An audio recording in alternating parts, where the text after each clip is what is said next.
विद्यार्थी मित्रो, आज आपण वस्तुचित्र स्टील लाईफ हे चित्र पोस्टर कलरमध्ये कसं रंगवायचं ते आपण बघणार आहोत। यासाठी आपण कॅमल कंपनीचे पोस्टर कलर वापरतोय। याच्यामध्ये निळ्या रंगाच्या 3 शेड मी घेतलेले आहेत आणि यामध्ये पर्शियन ब्लू एक निळ्या रंगाची डार्क शेड वापरून आपण ह्या ठिकाणी जी आपल्याला बादली दिसते ते रंगवण्याचा प्रयत्न करणार आहोत।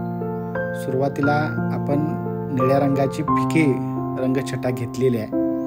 त्याच्यानंतर त्याच रंगातील थोडीशी डार्क छटा आपण घेतलेली आहे आणि सगळ्यात शेवटी आपण शेवटचा जो भाग आहे त्याच्यामध्ये डार्क निळ्या रंगाचा वापर करणार आहे। या पद्धतीने जर आपण रंगकाम केलं तर आपल्याला एक गोलाई यामध्ये त्या बादलीला आलेली आपल्याला बघायला मिळेल। अशा पद्धतीनं हे 3 रंग मिक्स केल्यानंतर आपल्याला कोरडा ब्रश करून पाण्यानं पुसून कापडानं पुसून त्या ठिकाणी ब्रश एकमेकांमध्ये रंग मर्ज करता येतील।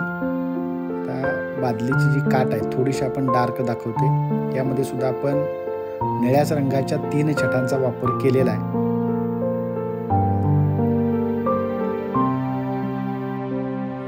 बादलीच्या आतील भाग बरोबर आपण ज्या बाजूला निळ्या रंगाची फिकी छटा आहे त्या ठिकाणी आपण डार्क छटा दाखवणार आहे आणि जिथे डार्क छटा आहे त्या ठिकाणी फिकी छटा येईल। वरची काठाची बाजू आहे ती त्यापेक्षा फिकट रंगाने आपण निळ्या रंगवणार आहोत। अशा पद्धतीने आपल्याला बादलीचं रंगकाम करता येईल। पोस्टर कलरचा वापर आपण या रंगकामासाठी करत आहोत।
आता आपण मग रंगवणार आहोत। त्यासाठी ऑरेंज आणि रेड कलरचा वापर आपण या ठिकाणी करत आहोत।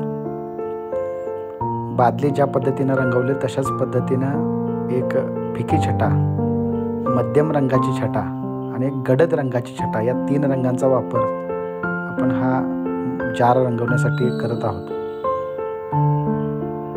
ज्या बाजूला आपण बादलीची डार्क छटा दाखवलेली आहे त्याच बाजूला ह्या मग रंगवता वेळी आपण ती काळजी घ्यायची आहे। त्याच बाजूला आपली ही डार्क छटा आली पाहिजे। बादली ज्या पद्धतीने रंगवली तशाच पद्धतीनं आपण मग सुद्धा रंगवायचा आहे।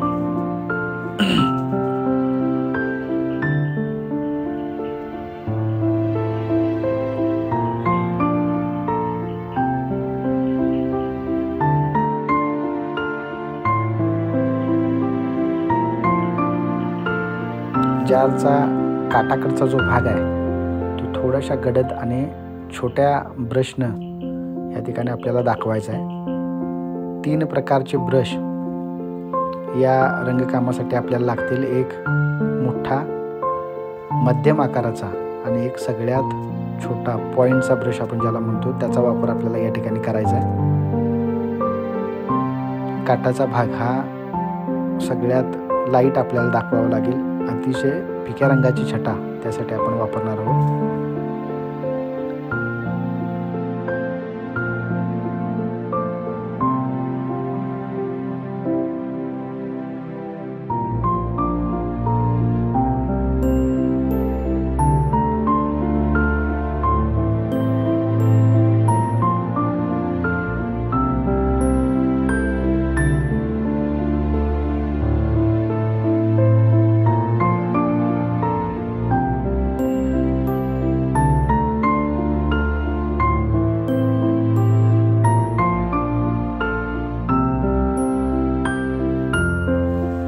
ठिकाणी आपल्याला दुधी भोपळा हा वस्तुचित्रामध्ये दिसतोय. त्यासाठी आपण पिवळा, हिरवा आणि पांढऱ्या रंगाचा वापर या ठिकाणी करतोय.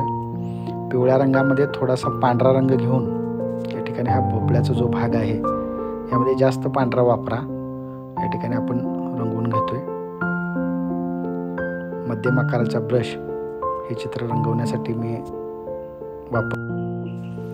रंग एकदा दिल्यानंतर दुसरा रंग आपण वापरणार आहे. त्यावेळी ब्रश स्वच्छ पाण्यानं धुवून कापडानं पुसून घेऊन आपण जर कोरडा ब्रश करून जर त्या दोन रंगांच्या वरून जर ब्रश फिरवला तर ते दोन रंग एकमेकांमध्ये मर्ज होतील. दोन रंग मिक्स करण्यासाठी आपण कोरड्या ब्रशचा वापर करतोय आणि त्या वस्तुचित्रामध्ये कशा पद्धतीने गोलाई येईल यासाठी आपण प्रयत्न करतोय.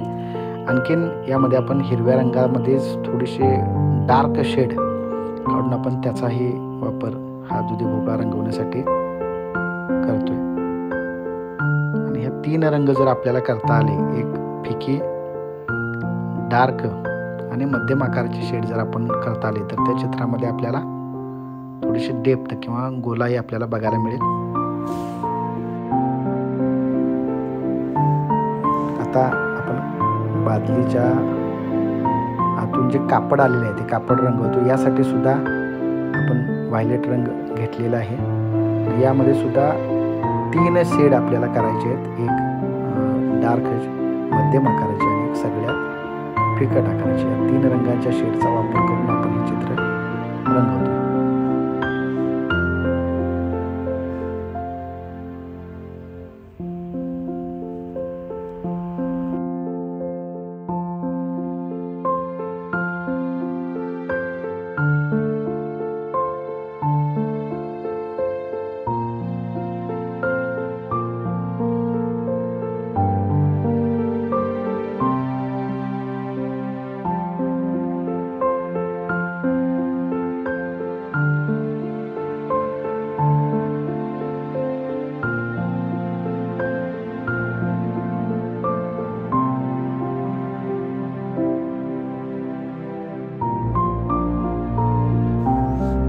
अशा पद्धतीने आपण कापडावर लाईट रंगानं रंगवतोय.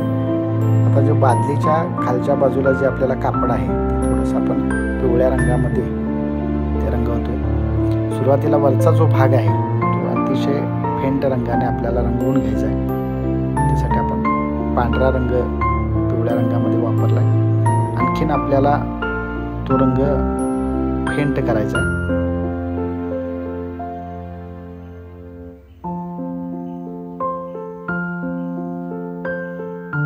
यासाठी आपण पांढऱ्या रंगाचा वापर करतोय आणि हे कोरड्या ब्रशने आपण हे 2 रंग एकमेकांमध्ये मर्ज करणार आहोत. आता वरच्या भागापेक्षा थोडासा डार्क रंग या ठिकाणी मी खालच्या कापडाच्या रंगवण्यासाठी घेतलेला आहे.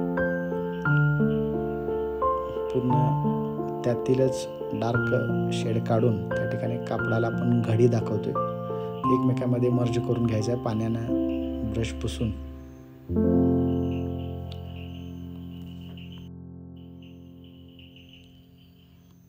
आता या चित्रामध्ये जो आपल्याला एक वांग रंगवायचा आहे त्यासाठी आपण पिवळ्या रंगातील थोडीशी आणि हिरवा रंग मिक्स करून थोडीशी डार्क करडी छटा बनवलेली आहे आणि आपण वांग्याचा देठ रंगवतोय. यामध्ये थोडासा हिरवटपणा जाणवण्यासाठी याच्यामध्ये हिरव्या रंगाचा सुद्धा आपण वापर करणार आहोत.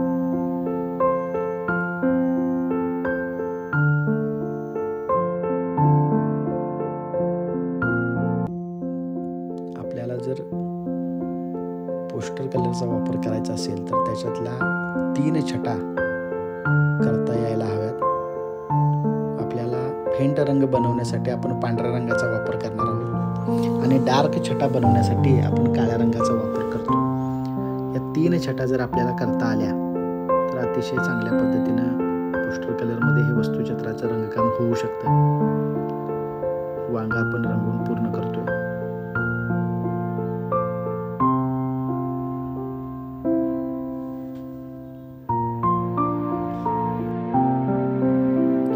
सुद्धा आपण पांढरा रंग वापरलेला आहे आणि तो व्हायलेट रंगामध्ये मर्ज केलेला आहे. डिशमध्ये मर्ज केलेला आहे. यामध्ये त्या वांग्यावर जर आपण बारीक बघितलं तर त्याच्या फेंट पांढऱ्या आकाराच्या रेषा असतात, त्या सुद्धा आपण या ठिकाणी दाखवलेल्या आहेत. डिश साठी आपण करड्या रंगाचा वापर केलेला आहे. हे सुद्धा ब्रश पाण्यामध्ये स्वच्छ धुवून त्या ठिकाणी हे रंग आपण मिक्स करणार आहोत. डार्क रंगाने या डिशचा काठ रंगवतोय आणि त्याचा बेस जो खालची बाजू असते ते सुद्धा डार्क रंगाने आपण रंगवून घेतलेला आहे. वरच्या बाजूला पडदा जो असतो त्याचा रंगकाम आपण करतोय